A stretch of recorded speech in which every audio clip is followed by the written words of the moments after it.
안녕하세요. 친자식만큼이나 귀하고 어여쁜 사이를 둔 70대 노인입니다. 하나뿐인 저희 사이는 효자 사이라고 동네 소문이 날 정도로 장인 장모를 끔찍하게 생각해주는 젊은이에요. 물론 천성이 순하고 착해서도 있지만 사실 우리 사이엔 조금 특별한 사연이 있답니다.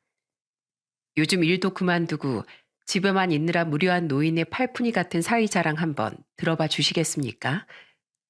저와 아내는 경기도에서 분식집을 하며 두 아들과 막내딸을 키웠습니다. 정확히 말하자면 분식집을 운영한 건 아내이고 저는 분식집 앞에서 붕어빵을 팔았죠. 학교 다녀왔습니다. 엄마, 저 배고파요. 떡볶이 주세요.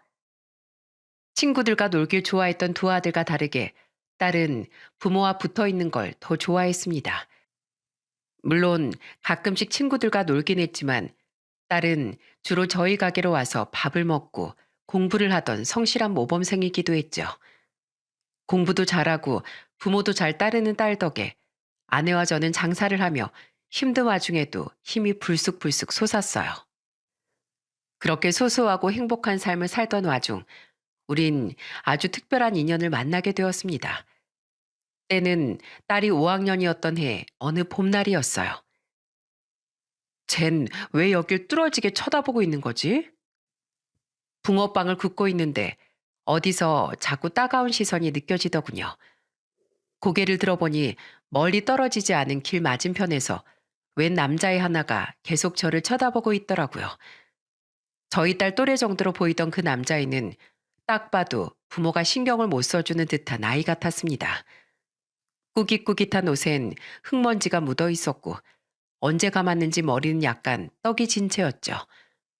혹시 붕어빵이 먹고 싶은 건가 싶어 자식 같은 마음에 저는 그 꼬마를 부르려고 했어요. 그런데 그때 가게 밖으로 나오던 딸이 저보다 먼저 그 애를 부르는 게 아니겠어요? 야, 송기명, 너 거기서 뭐해? 이리 와. 아는 애니? 네, 아빠. 이번에 같은 반 된 친구예요. 아빠, 제 친구한테 붕어빵 하나만 줘도 돼요? 그래, 우리 딸 친구네 당연히 되지. 이름이 김영이라고? 자, 하나 말고 5개 먹거라. 진짜요, 아저씨? 저 이거 그냥 공짜로 먹어도 돼요? 그럼 당연하지.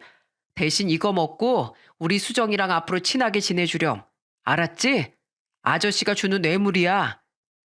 그런데 김영인 마치 며칠을 굶은 애처럼 거의 씹지도 않고 붕어빵을 와구와구 먹어치우더라고요. 어찌나 빠르게 먹는지 체할까 걱정돼 저는 안에서 물까지 떠다 줬어요. 너무 맛있었어요, 아저씨. 감사합니다. 고마워, 수정아. 학교에서 만나자. 게다가 김영희는 붕어빵을 2개쯤 먹기 시작할 때부터 눈물까지 펑펑 쏟아내더라고요.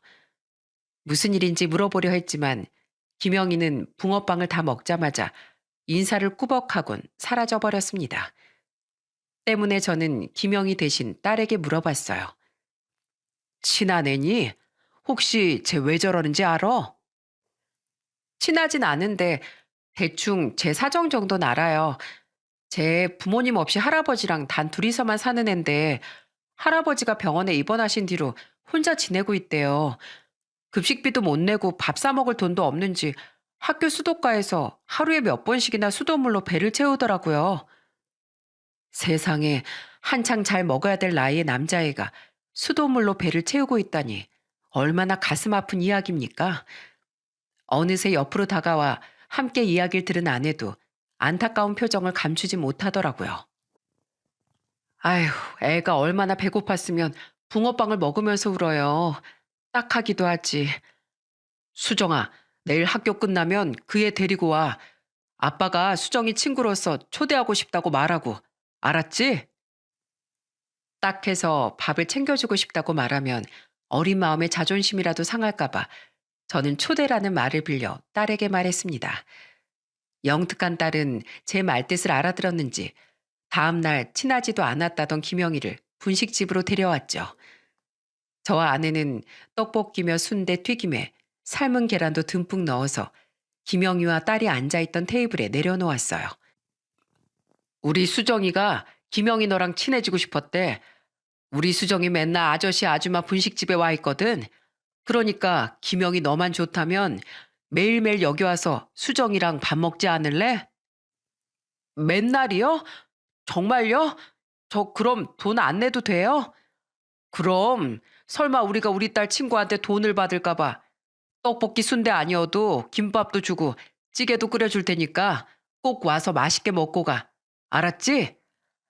감사합니다. 아저씨 정말 감사합니다. 이후 밥을 다 먹은 아이에게 조심스럽게 물어보니 김영희 할아버지는 김영희의 부모님이 돌아가신 후 어려운 형편에 혼자 폐지를 주우며 김영희를 키워주셨다고 해요. 그러다 결국 쓰러지셔서 병원에 가게 됐고 할아버지가 남기고 간 얼마 안 되는 돈을 아끼고 어쩌다 한 번씩만 먹을 걸 사 먹었다고 했죠. 병원이 멀지 않아 가끔씩 김영희 혼자 병원을 들렸던 모양인데 할아버진 여전히 퇴원할 만큼 병세가 회복되지 않으신 것 같았어요. 할아버지 맨날 저만 보면 미안하다고 우세요. 전 할아버지가 저만 두고 돌아가실까봐 너무 무서운데 할아버지는 병은 전혀 신경도 안 쓰시고 제 걱정만 하세요. 그랬구나. 어린 손자 혼자 두고 입원한 할아버지 마음이 얼마나 찢어지시겠니? 또 병원에 가게 되면 할아버지께 매일 맛있는 밥 먹고 잘 지내고 있다고 말하고 꼭 안심시켜 드리렴. 마음이 편하셔야 병도 빨리 낫지. 저는 눈가가 뜨거워지는 걸 애써 참으며 김영희의 머리를 쓰다듬어 줬습니다. 그 뒤 딸은 매일같이 김영희를 데려왔어요. 김영희 다 먹으면 수정이 옆에 앉아서 같이 공부도 하고 책도 읽다가 아저씨 아줌마 집에서 저녁도 먹고 가. 알았지? 사람 마음이라는 게 한 번 가기 시작하면 멈추긴커녕 강둑 터지듯 무섭게 흘러가더군요. 한 번 챙겨주기 시작하니 김영희에 대한 걱정은 전혀 덜어지지 않고 커져만 갔어요. 우린 분식집을 마감할 때까지 김영희를 데리고 있다가 집으로 데려가 저녁도 먹이고 학교 급식비도 내줬습니다. 주말에 먹을 것을 따로 싸주기도 하고 아예 저희 집으로 불러 주말 내내 밥을 해 먹이기도 했죠. 얌마, 펀치는 이렇게 쳐야지. 형 하는 거 봐. 원, 투, 원, 투. 이렇게 형? 그러다 보니 김영인 자연스럽게 딸보다 3살, 4살 많았던 아들들과도 친하게 어울리게 됐습니다. 특히 둘째 아들은 남동생이 가지고 싶었다며 같이 게임도 하고 자기도 TV로만 배운 권투를 알려주기도 하며 김영희와 곧잘 놀아주었죠. 김수정이랑 송기명이랑 사귄대요. 사귄대요. 재밌냐? 이 유치한 것들아? 미안해 수정아. 괜히 나 때문에 애들한테 놀림당하게 해서. 됐어. 저딴 유치한 애들 말에 신경 쓰지 마. 여자 남잔 뭐 친구도 못하냐? 촌스럽긴. 김영희와 딸은 특별한 일이 없으면 매일 저희 분식집에서 같이 밥을 먹고 공부를 했습니다. 그렇게 붙어 다니다 보니 친구들이 어린 마음에 괜히 두 아이를 놀려대기도 했어요. 하지만 딸은 미안해하는 김영희를 탓하지도 않았고 도리어 그 애들에게 지지 않고 큰 소리를 치더군요. 무엇을 하든 당당하고 씩씩한 딸의 모습이 자랑스러웠죠. 김영희는 종종 저와 아내에게 고맙다고 자기가 나중에 꼭 대궐 같은 분식집을 지어주겠다는 귀여운 말을 하더군요. 김영희 앞에서 수학 문제를 풀던 딸은 콧방귀를 끼며 이렇게 말하곤 했어요. 야, 너나 잘 살아, 너나. 이 누나 네가 제일 걱정이야. 내가 아줌마 아저씨한테 성공해서 은혜 갚겠다는데 네가 왜 난리야? 그리고 네가 왜 누나냐?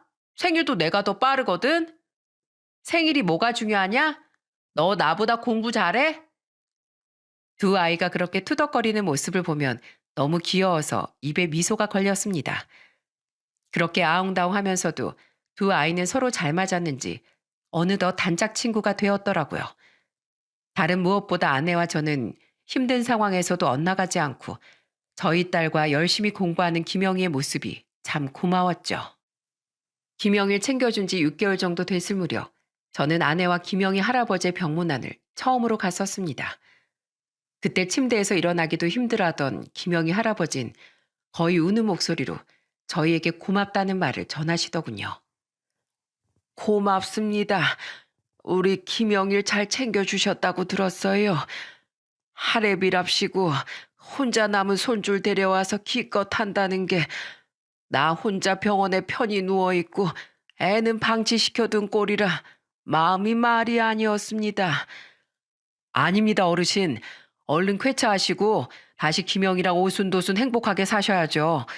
김영이가 얼마나 착한지 그 어린애가 매일 할아버지 걱정뿐이더라고요. 애가 참 착하지요. 자기 애미를 안 닮고 애비를 닮아서 그럽니다. 전기 관련 일을 하던 우리 아들은 전봇대 작업을 하다 감전사로 애비보다 먼저 가버리고 어미라는 그 뻔뻔한 애는 과부로 살기 싫다면서 4살밖에 안 된 김영일 두고 도망가 버렸어요.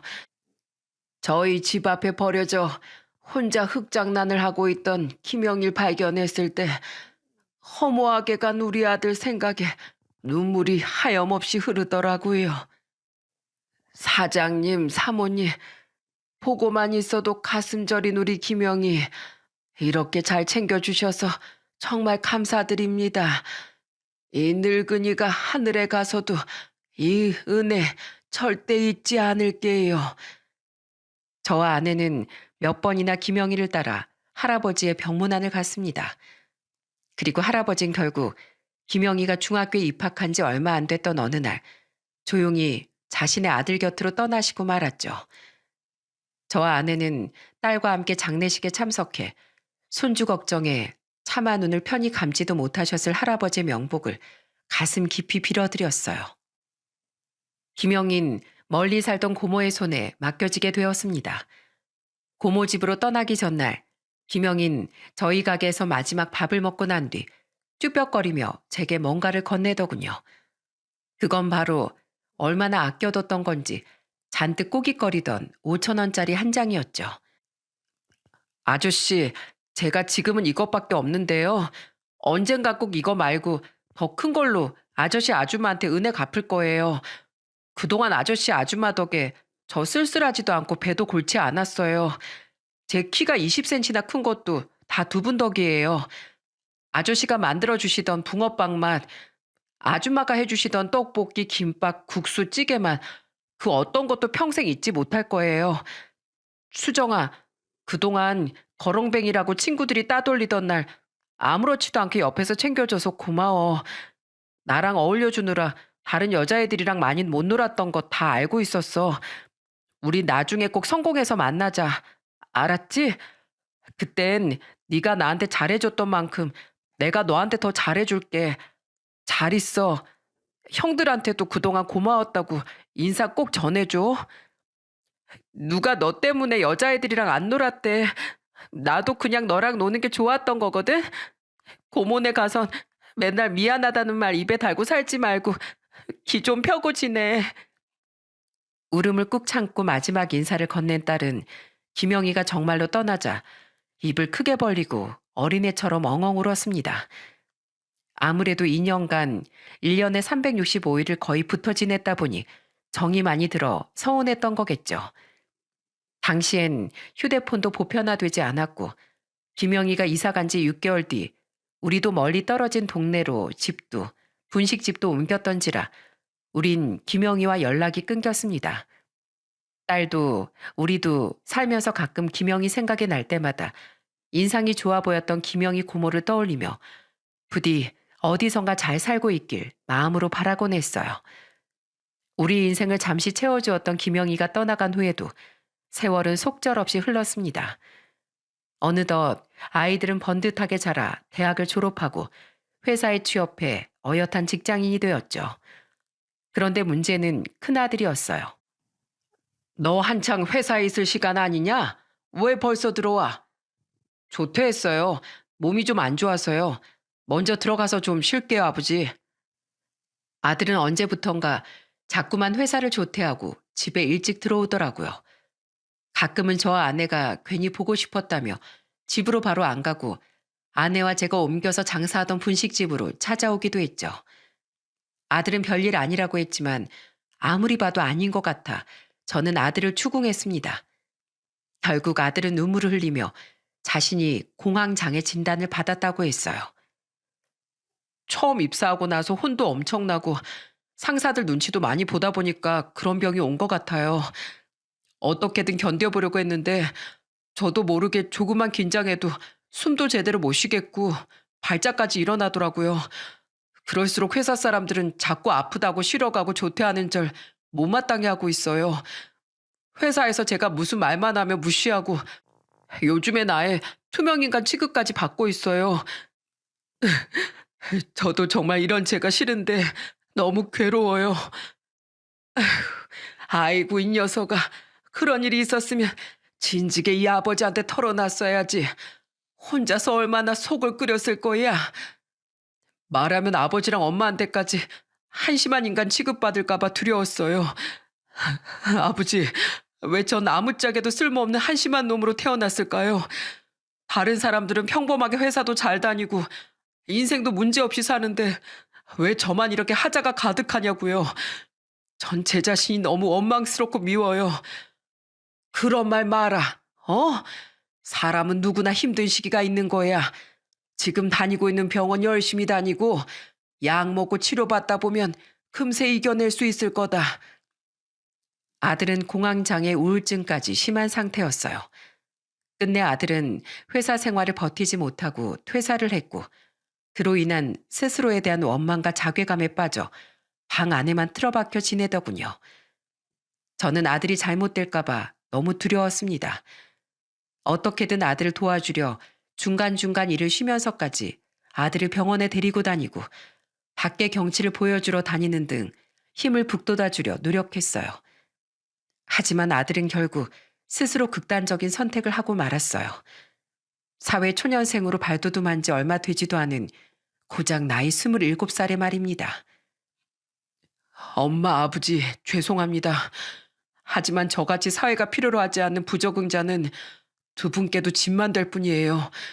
저 같은 자식은 차라리 없는 게 두 분 인생에도 도움이 될 겁니다. 힘들게 낳고 길러주셨는데 이런 못난 인간으로 자라 무책임하게 떠나버리는 절 절대 용서하지 마세요. 이 불효자는 얼른 잊으시고 부디 오래오래 행복하시길 바랍니다. 아들이 남긴 유서는 간결하기 그지없었습니다. 아내와 저는 그 짧은 유서를 끌어안고 세상이 떠나가라 오열했죠. 심지어 아내는 아들의 시신을 보자마자 충격을 받은 나머지 그 자리에서 실신하기까지 했어요. 장례식장에서 아들의 영정 사진을 보며 저는 수도 없이 원망의 말을 내뱉었습니다. 이놈아, 이 아비가 말하지 않았냐. 누구나 인생의 고비가 한 번씩은 찾아오는 거라고. 너에겐 힘이 돼줄 동생들도 부모도 전부 다 곁에 있었는데 뭐가 그렇게 버거워서 급히 가버린 거냐. 정혁이 이놈아, 제발 돌아와다오. 자식이 없는 게 낫다고 생각할 품은 세상 천지 어디에도 없다. 세 아이 중 가장 먼저 만났기에 태어나기 전에도 후에도 우리 부부의 가슴을 가장 벅차게 했던 큰아들의 죽음은 우리에게 너무나 큰 충격을 안겨주었습니다. 작은 아들은 퇴근하기만 하면 자기 형 방으로 들어가 밤새도록 흐느꼈고 대학생이던 딸은 병상에 들어누운 아내를 간병하느라 바빴죠. 저는 아내를 대신해 혼자 분식집 장사를 하면서도 자꾸만 눈물이 흘러내려 손님들 앞에서 몇 번이나 황급히 눈물을 닦아내야 했어요. 아버지, 제가 형모까지 엄마 아버지께 더 잘하고 효도할게요. 그러니까 절 봐서라도 제발 기운 내세요. 제일 먼저 기운을 차렸던 작은 아들은 저와 아내에게 큰아들 몫까지 잘하려고 굉장히 노력했습니다. 원래 사람들과 어울리는 걸 좋아하던 아들은 큰아들이 세상을 떠난 후로 약속은커녕 회식까지 뒤로하고 퇴근만 하면 집으로 달려오더라고요. 엄마, 저 꽃게 손질하는 법 좀 알려주세요. 에이구 머니나 무슨 꽃게를 이렇게나 한가득 사왔어. 엄마랑 아버지 꽃게 좋아하시잖아요. 그래서 수산시장 들러서 큰 놈들로 잔뜩 사왔어요. 근데 인터넷으로 볼 땐 쉬워 보였는데 손질하기가 영 쉽지가 않네요. 한 개만 샘플로 보여주시면 나머진 제가 다 손질해서 꽃게탕 끓여드릴게요. 그래, 고맙다. 내가 재혁이 네 덕에 웃는다. 기껏 해봐야 라면, 김치볶음밥밖에 할 줄 모르던 작은 아들은 손수 장까지 봐오며 열심히 요리를 하더군요.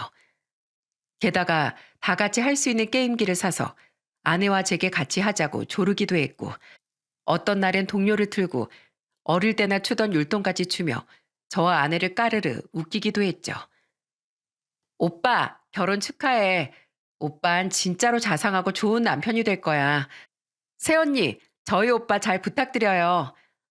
부탁은요. 아가씨 말대로 아가씨 오빠 워낙에 좋은 사람이잖아요. 같이 있으면 오히려 제가 많이 부족한 사람인 게 느껴져서 앞으론 더 좋은 사람이 되기 위해 노력하면서 살고 싶어요. 아가씨 오빠한테 정말 많은 걸 배우고 본받으면서 살아갈 거예요. 작은 아들은 나이 32살에 자기처럼 천사 같은 며느리와 결혼했습니다.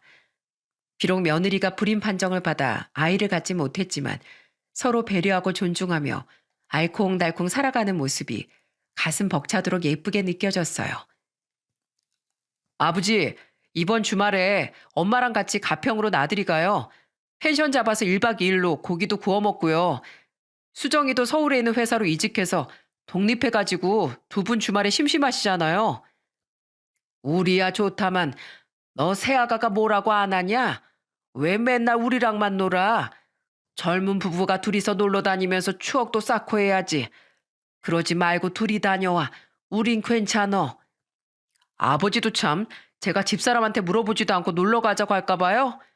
요즘 날씨가 너무 좋다고 엄마 아버지 모시고 나들이 가자면서 전화 드려보라고 채근한 게 바로 집사람이에요. 지금도 옆에서 귀 쫑긋하고 같이 통화 내용 듣고 있는데요.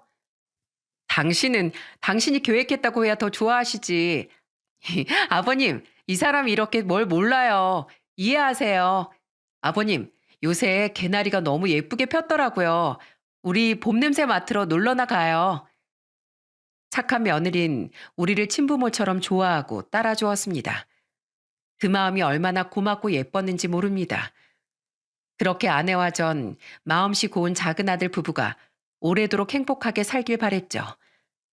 하지만 불행의 그림자는 저희 가족을 떠나지 않고 호시탐탐 주위를 맴돌고 있었더군요. 안 된다, 재혁아. 이 바보 같은 거사. 남을 살리러 간 놈이 자기 목숨마저 잃고 돌아오면 어쩌란 말이냐. 아들은 정확히 결혼한 지 4년 3개월 만에 싸늘한 죽음으로 우리 앞에 나타났습니다. 아들은 평소 의협심도 강하고 마음이 여렸어요. 공경에 처한 사람을 보면 절대 그냥 지나치는 법이 없어 한 번은 취객에게 시비가 걸린 대학생을 도와주다 다쳐 병원 신세를 지기도 했을 정도로 말이죠. 그래서 저와 아내는 저러다가 저놈 언젠가 크게 다치진 않을까 늘 노심초사했었답니다. 그러다 결국 우려했던 일이 터지고야 만 겁니다. 며느리와 계곡으로 놀러 갔던 아들은 수심이 깊은 곳에 빠져 허우적대고 있던 한 젊은이를 구하러 망설임 없이 뛰어들었다더군요. 체격도 다부지고 평소 수영에도 자신이 있었으니 자신이 위험할 거라는 생각은 하지 못한 것 같아요. 하지만 결국 아들은 그 젊은이와 함께 그곳을 빠져나오지 못하고 생을 달리했습니다. 구조대가 와서 아들의 시신을 건져내는 과정까지 모두 지켜본 며느리는 충격을 받은 나머지 한동안 정신병원에서 입원 치료까지 받아야 했죠. 제가 위험하다고 제발 들어가지 말라고 말렸는데 그인 자기를 믿으라고 절 안심시켰어요. 결국 이렇게 자기도 돌아오지 못할 거면서 남을 도우려다가 결국 저만 두고 떠나버렸다고요. 아버님, 저 친정으로 다시 들어가서 살 거예요. 그 사람하고 함께 살던 그 집에 혼자 있으면 정말 제가 미쳐버릴 것 같아요. 어머님, 아버님, 사실 저 두 분하고 아가씨 얼굴 마주하는 것만으로도 너무 힘들어요. 그렇다고 남편들을 따라가자니 저희 부모님 가슴에 대못을 박는 것 같아서 그럴 수도 없어요. 그러니까 어머님, 아버님, 그냥 처음부터 며느리란 존재는 없었다 여기시고 절 잊어주세요. 두 분도 힘드실 텐데 이런 말씀 드려서 정말 죄송합니다. 근데 저도 살아야 하잖아요. 그 사람 가족을 보면 너무 괴로워요. 이해한다. 다 이해해. 우리한테 전혀 미안해하지 말거라 하가. 우리 관계는 이렇게 끝나지만 부디 어디서든 꼭 행복하게 살아다오. 우리 재혁이 목까지 반드시 말이다. 제발 너만은 오래오래 행복하게 살아남아야 해. 결국 우린 며느리와도 마지막을 맞이했습니다. 그렇게 두 아들을 모두 떠나보내고 나니 살아도 사는 게 아니더군요. 분식집에 오는 애들을 보면 어린 시절 왕방울만한 눈으로 저와 아내를 올려다보며 웃던 아들들이 생각나 가슴을 마구 내리치기도 했죠. 세 자식 중 둘을 먼저 보내자 저와 아내는 딸에게 집착을 하기 시작했어요. 수정아, 너 어디냐? 집에 있어? 무사한 거야? 저 집이에요, 아빠. 지금 시간이 새벽 4시인데 갑자기 전화해서 무슨 소리세요? 아휴, 너한테 큰일이 생기는 악몽을 꿨다. 혹시나 무슨 일이 생겨서 너마저 잘못됐을까 봐. 무서워서 아침까지 도저히 기다릴 수가 없었어. 수정아, 너 평소에 혹시 네 오빠처럼 다른 사람들 일에 오지랖 부리고 다니는 거 아니지? 절대 남 일에는 끼어들지 말거라. 남들한테 무슨 일이 생기든 말든 그냥 무시해버려. 나랑 네 엄마 너까지 없으면 세상을 살아갈 이유가 없다. 저와 아내는 시도 때도 없이 딸에게 전화해 걱정을 빙자한 집착을 했습니다. 언제고 딸 또한 연기처럼 호련히 우리에게서 사라질 것 같아 불안해서 미칠 것 같았죠. 자신도 힘들었을 텐데 딸은 저와 아내를 걱정하기 바빴어요. 결국 딸의 권유로 저와 아내는 정신과 상담을 받기 시작했고 시간이 흐르니 조금씩 완화되긴 했지만 두 자식을 먼저 보낸 후유증은 그토록 우리에게 커다란 자국을 남겼습니다. 그렇게 서서히 두 아들을 가슴에 묻고 살아가던 와중 우리에게 아주 커다란 선물이 찾아왔어요.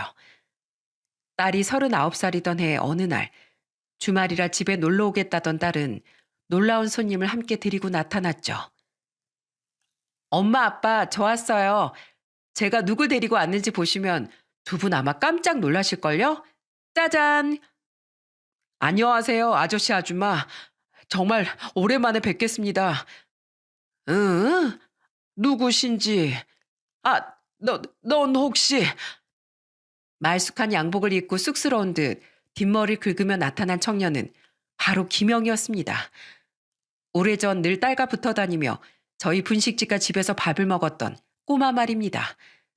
시간이 많이 흘러 바로는 못 알아봤지만 어릴 적 얼굴이 고스란히 남아있어 저와 아내는 금세 그 청년이 김영이라는 걸 알아차렸죠. 저와 아내는 너무 반가운 나머지 김영이를 안고 마구 등을 두드리며 기쁨을 감추지 못했어요. 아이고, 김영이 이 녀석아, 너 어떻게 지냈어? 수정이랑은 어떻게 다시 만난 거야? 여보, 우선 내 집부터 드리고 물어봐요. 아휴, 정말 훤칠하게 잘 자랐구나. 아줌마가 끓여주는 김치찌개가 최고라고 따봉을 날리던 때가 엊그제 같은데 밖에서 마주쳤으면 몰라봤을 정도로 훌쩍 커버렸어. 활짝 웃던 딸과 함께 집으로 들어온 김영희는 대뜸 저희에게 큰절을 하더군요. 그리곤 가져온 소고기 세트를 내밀며 자신은 잘 지냈다고 웃어 보였죠. 고모랑 고모부가 굉장히 좋은 분들이라 사촌 동생하고 전혀 차별하지 않고 절 살뜰히 키워주셨어요. 덕분에 공부 열심히 해서 명문대도 가고 좋은 직장에도 들어갔다가 30대 중반부턴 작은 의료업체를 직접 차려서 운영하고 있어요. 저 두 분 아니었으면 정말로 굶어 죽었을지도 몰라요.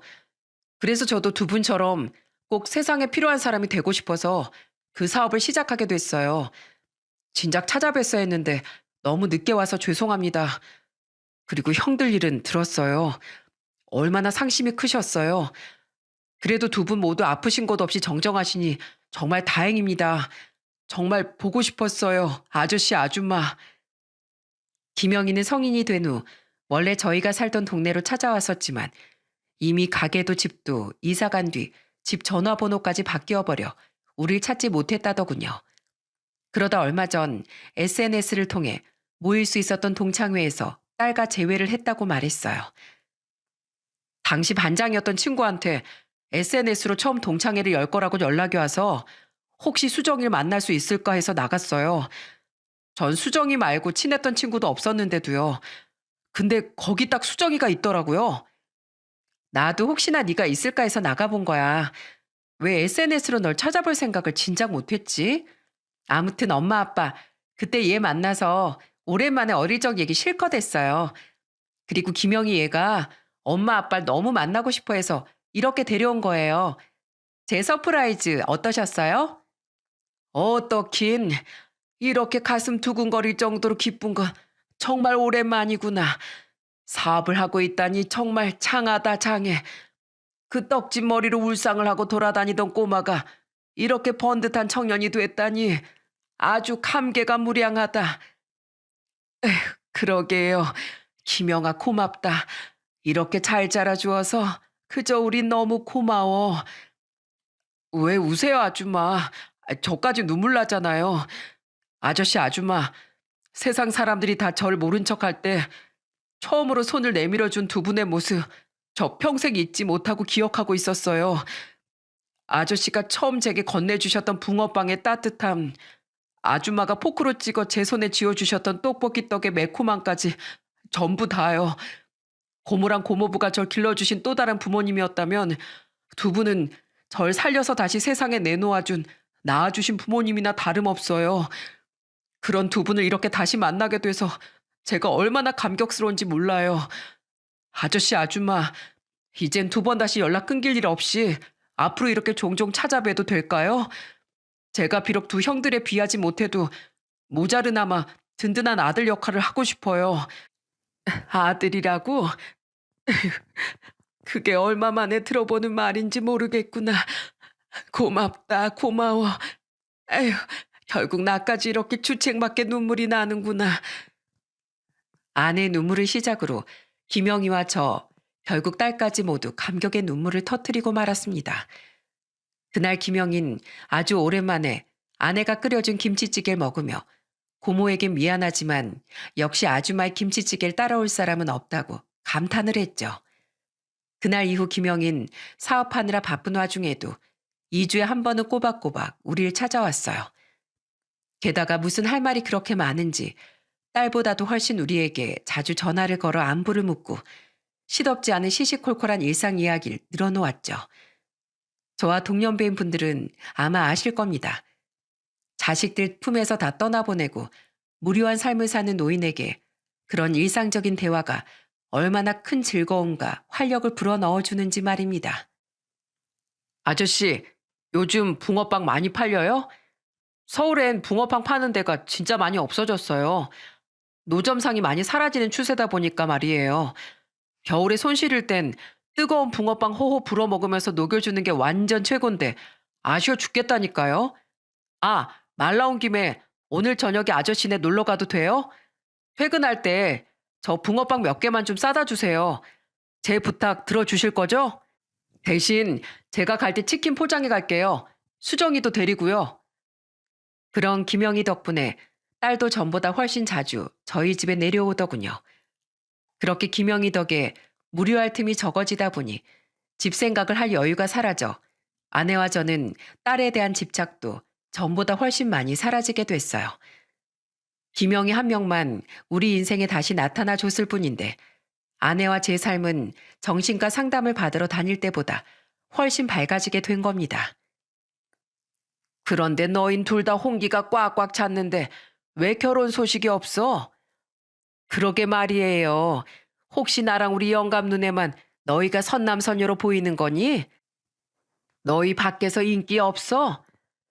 저 인기 완전 많아요.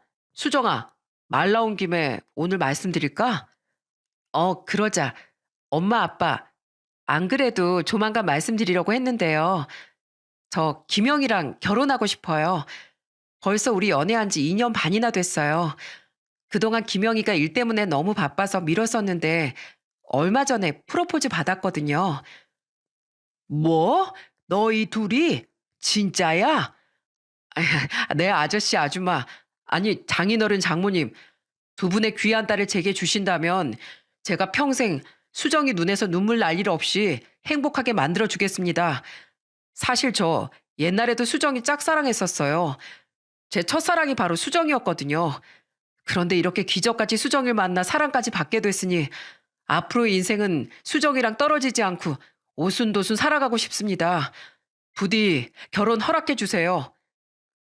두 아이가 대뜸 결혼하겠다고 선언했을 때 아내와 저는 놀라서 입을 떡 벌렸어요. 하지만 이내 입이 귀에 걸릴 듯 환하게 웃으며 축하해 주었죠. 어렸을 때 같은 학교 애들이 그렇게 너희를 놀려댔는데 그 말이 진짜가 됐구나. 이게 무슨 경사니? 어? 여보, 우리랑 김영희가 보통 인연은 아니었던 거야. 그렇지? 당신도 좋지? 좋고 말고요. 기뻐서 춤이라도 추고 싶은 심정이에요. 둘이 아주 잘 어울린다. 완전 천생연분이야. 결혼이야 물론 허락해 주고 말고 앞으로 알콩달콩 예쁘게 잘 살거라. 알았지? 상견례 자리에서 김영희 할아버지의 장례식 이후 처음 만난 김영희의 고모 내외는 참 좋은 분들이었어요. 김영희의 고모는 저와 아내의 손을 잡고 눈물을 글썽이며 말했죠. 살면서 두 분 이야기 정말 많이 들었습니다. 저희 아버지가 아프실 때 김영희 정말 많이 챙겨주셨다고요. 우리 김영희가 12살 때 수정이랑 같은 반이 된 게 천운이었어요. 그런 애가 우리 김영희의 평생 배필이 된다니 저랑 남편이 얼마나 하늘에 감사했는지 모릅니다.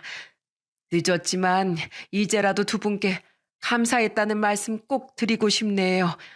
이렇게 만나 뵈서 정말 반갑습니다. 김영희의 고모, 지금의 사부인의 선한 눈매만 봐도 우리 딸이 얼마나 좋은 집에 시집을 가는지 알 수 있었습니다.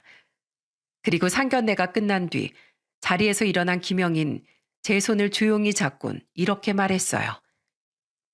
장인어른, 제가 장인어른과 장모님께 앞으로 아들 노릇하면서 살고 싶다고 전에 말씀드렸죠? 이제 진짜 가족이 돼서 아들이자 사위로서 두 분께 평생 은혜 갚으면서 살겠습니다. 저를 사위로 받아주셔서 다시 한번 진심으로 감사드려요. 내가 더 고맙다. 내 사위가 돼줘서 정말 고마워. 그렇게 두 아이는 나이 42에 평생 서로의 짝이 되었습니다. 처음 김영희를 만난 지 딱 30년이 지났던 해였죠. 결혼한 지 1년 뒤 두 아이는 예쁜 손녀까지 낳으며 행복한 결혼 생활을 이어갔어요. 우리 품에 안겨 재롱을 부리는 손녀와 그런 손녀를 보며 웃고 있는 두 아이의 맑은 웃음을 보면 세상이 온통 햇빛으로 가득 찬 듯 마음이 따뜻해졌습니다. 두 아들을 잃고 겨우 찾은 이 행복이 영원히 지속되기를 간절히 바랬어요. 하지만 빛이 있으면 어둠이 따라오는 듯 또 다른 불행은 기어코 저를 덮치고 말았죠. 내 인생은 이제 다 끝났어. 한쪽 다리 없이 앞으로 인생을 어떻게 살라는 거야. 그런 말 말아요, 여보. 당신이 전에 큰애한테 그랬잖아요. 누구나 살면서 인생에 힘든 시기가 오는 법이라고요. 어차피 힘에 부쳐서 분식집도 접으려고 했으니 이참에 가게 접고 우리 남은 생은 편안하게 살아요. 내가 옆에서 도와줄게요. 딸 부부가 결혼한 지 3년 뒤 제겐 큰 절망이 찾아왔습니다. 평소 당뇨가 심했던 전 당뇨발이라는 무서운 병을 얻게 되었어요. 약을 먹고 치료받으며 버티고 버텼지만 결국 당뇨라는 몹쓸 놈은 제 다리를 썩게 만들었고 저는 무릎 아래까지 왼 다리를 절단해야 했죠. 처음 수술을 받고 한동안 제 삶은 지옥 그 자체였어요. 다 늙어서 왜 이런 고통이 찾아온 건지, 앞으로 다리 하나 없이 어떻게 살아야 하는지 앞이 막막하기만 했습니다. 태연에 매일 눈물바람이던 절 딸과 사이는 거의 매일같이 찾아오더군요. 퇴근하고 피곤할 텐데 1시간 반이 넘는 거리를 왕복하며 말이죠. 그만 와도 돼. 어린이집에서 하원하고도 제대로 못 쉬면 예솔이도 스트레스 받아. 난 괜찮다. 저랑 애엄마도 예솔이도 다 괜찮아요. 우리 예솔이가 장인어른을 얼마나 좋아하는데요. 그치, 예솔아? 예솔아, 할아버지 얼른 힘내세요 하고 볼에 뽀뽀해드리자. 할아버지 힘내세요. 예솔이가 있잖아요. 3살이던 손녀는 제 목을 꼭 끌어안고 볼에 뽀뽀를 해줬습니다. 그런 손녀와 어떻게든 제 기분을 나아지게 하려 오목도 두자고 권하고 휠체어에 저를 태워 저녁 산책도 나가주던 사위 김영희. 다리 하나 없어도 세상에서 우리 아빠가 제일 멋있게 나이 들어가는 것 같다며 엄지를 세워 보이던 딸 덕에 저는 점차 기운을 되찾기 시작했죠. 아내는 사위를 보면 생전 우리에게 힘을 북돋아주려 노력하던 둘째가 생각난다며 눈물 짓기도 했어요. 그리고 얼마 뒤 사위는 저와 아내를 차에 태우고 어디론가 향했습니다. 사위가 저를 데려간 곳은 다름 아닌 자신의 회사더군요. 사위는 저를 깜짝 놀래켜 주려고 한 것 같았지만 자기 회사로 가는 거라던 사위의 말을 들었을 때부터 저는 눈물이 멈추지 않았어요. 사위가 저를 왜 그리로 데려가는지 알았기에 그 마음 씀씀이가 고마워 감동을 했거든요. 장인어른, 제 회사가 그렇게 유명하진 않아도 고객을 생각하는 마음과 정성 하나만큼은 일품이라고 자부할 수 있어요. 장인어른의 잃어버린 한쪽 다리 제가 정성을 다해서 되찾아 드릴게요. 최고로 좋은 의족으로 맞춰 드릴 테니까 저만 믿으세요. 장인어른, 낡으면 새로 만들고 또 낡으면 더 좋은 걸로 또 만들어 드릴 테니까 부디 앞으로도 절대 기운 잃지 마시고 이 사위한테 기대세요. 사위가 절 회사로 데려간 이유는 바로 의족을 맞춰주기 위해서였습니다. 사위가 운영하던 의료업체는 다름 아닌 의족과 의수를 제작해주는 회사였거든요. 알긴 했어도 의족이 한두 푼이 아닌 걸 알기에 사위가 부담스러워할까봐 제가 알아서 의족을 사려고 했었어요. 저렴하면 몇백에서 비싸면 몇천만 원을 호가할 정도로 가격이 천차만별이었으니 나라에서 지원해주는 돈을 합해 대충 여건에 맞는 저렴한 의족을 사려고 했죠. 그런데 사위는 어떻게든 사위에게 부담을 주지 않으려고 하던 제 마음을 귀신처럼 알고 일부러 상의도 없이 무작정 저를 데려갔던 겁니다.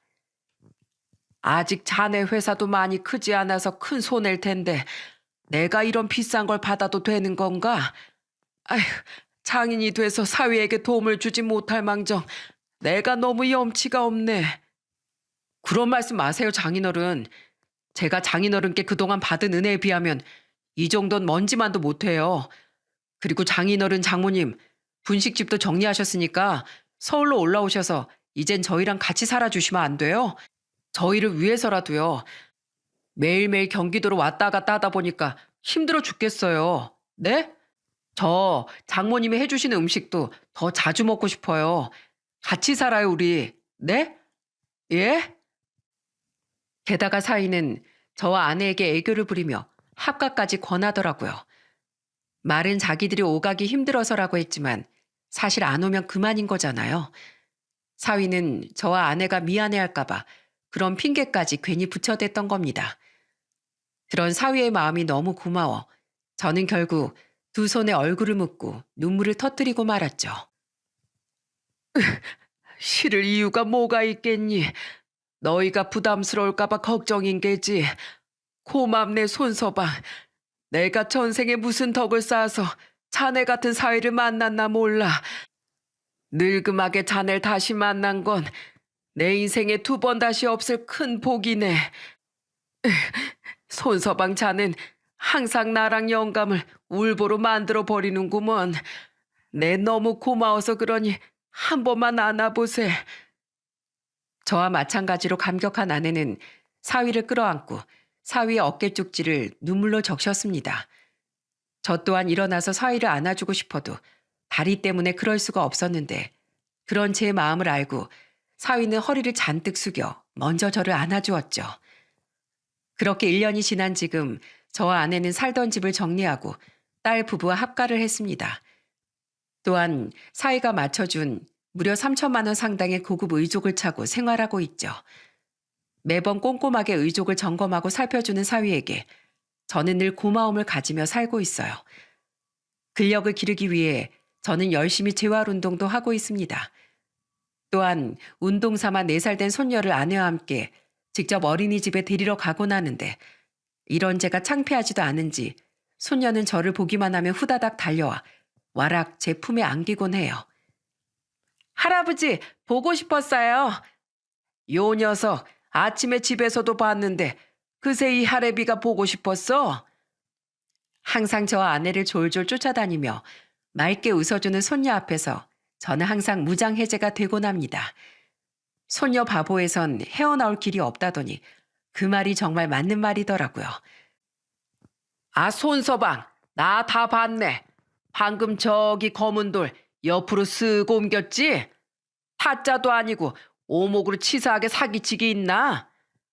에이, 저 안 그랬어요. 증거 있으세요, 장인어른?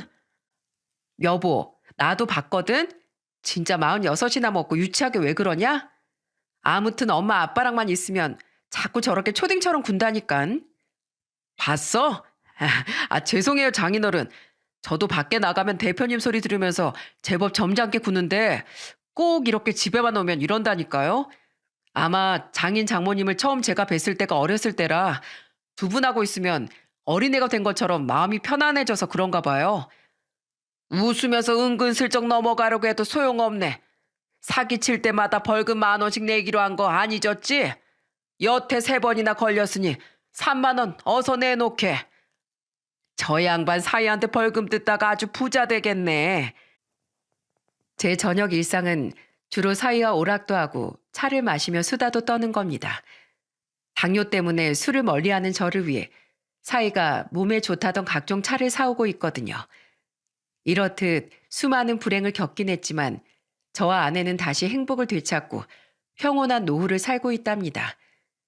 34년 전 제가 건넨 붕어빵을 먹으며 펑펑 울던 꼬마 사위 김영희 덕에 말입니다. 부디 건강만 해달라는 사위와 딸을 위해서라도 저와 아내는 앞으로 철저히 건강관리를 하며 정정하게 살아갈 생각입니다. 여러분들은 운명을 믿으시나요? 저와 아내는 김영희를 만나며 운명을 믿게 됐어요. 우리가 어린 김영희를 도왔던 건 수십 년 뒤인 지금의 행복을 김영희에게 돌려받기 위한 필연적인 사건이 아니었을까 생각하고 있죠.